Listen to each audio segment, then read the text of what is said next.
l'autre allait suivre l'un. C'est bien la CRTV au cœur de la nation qui, elle également, dans le déploiement, vous le voyez, tient à nous dire toute l'occupation spatiale, donc territoriale qui est la sienne. La CRTV qui, comme vous le savez, en cette occasion se mobilise avec sollicitation du ministère du Travail ou pas, avec directive de la tutelle qui est le ministère de la Communication ou pas. Il se mobilise pour apporter l'écho qui est possible à ce sous-secteur, en faisant entendre d'ailleurs toutes les voix, tous les sons de cloche. Les partenaires sociaux peuvent le témoigner.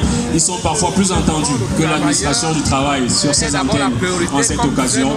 Une façon pour le gouvernement, à travers ce bras séculier de la communication gouvernementale, le tampage du chef de l'État, comme les partenaires sociaux occupent une place de choix dans la pensée politique. Le ministre du Travail l'a dit dans son allocution, dans la pensée politique du chef de l'État, du président Paul Biya.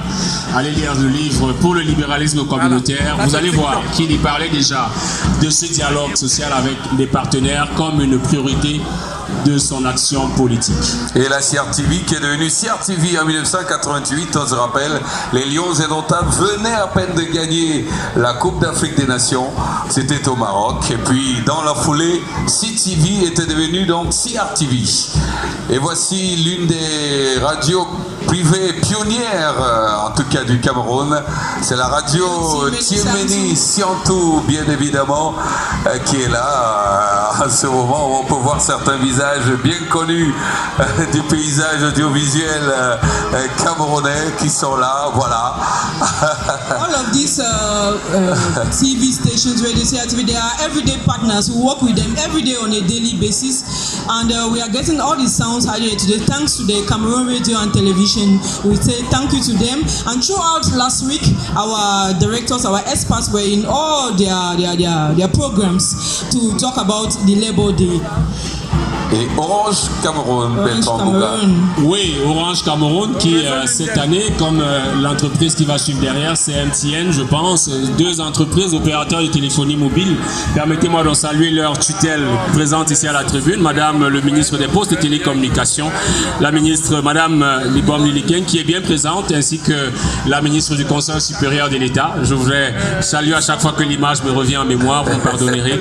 Je parle donc d'Orange et de MTN, deux opérateurs de téléphonie mobile à la suite de Camtel, l'opérateur historique, qui sont très attendus par les citoyens camerounais, qui œuvrent chacun à apporter des services améliorés.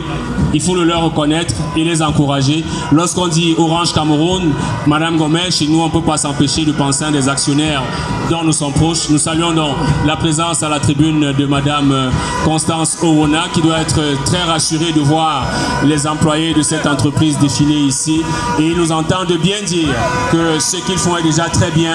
Il faut qu'ils continuent avec de meilleurs services pour les usagers.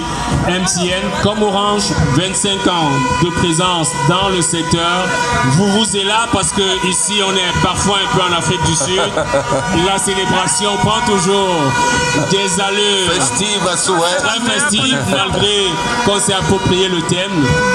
Merci à MTN Cameroun, à Orange qui l'a précédé pour cette mobilisation, et surtout leur réactivité, leur anticipation même. Ce sont des entreprises dont le top management sollicite toujours le ministre du Travail dès qu'il y a un petit changement au plan des investisseurs, au plan du top management, lorsqu'il a envisagé une action sociale, même si cela ne nécessite pas de venir à son niveau, ils essayent toujours de lui apporter le message essentiel en priorité.